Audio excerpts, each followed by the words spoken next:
மீண்டும் பணி வழங்க கோரி சாலை மறியலில் ஈடுபட முயன்ற மக்கள் நல பணியாளர்களை போலீசார் கைது செய்தனர்.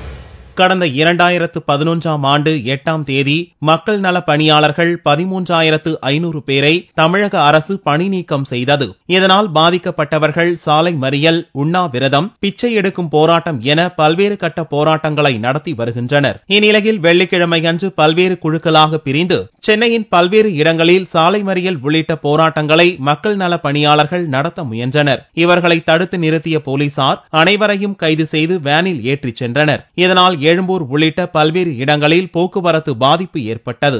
மக்கள் நல 13,000 குடும்பங்களை கருத்தில் கொண்டு உடனடியாக வேலை வழங்க கொண்டு வேண்டி இன்று 8/11/2010 வேலை நீக்கினார். எங்களை போராட்டம் பண்ண விடாம, ஜனநாயக ரீதியா போராட்டம் பண்ண கூட விடாம அரெஸ்ட் பண்றாங்க. அதை கண்டிச்சு நாங்க போராட்டம் பண்றோம். தொடர்ந்து நாளையும் போராட்டம் நடைபெறும். வேலை பிச்சை கேட்டு இன்று வீதி எங்கு நடைபயணம் இன்று சென்னை மாநகரில் நடைபெற்றுக் கொண்டிருக்கிறது.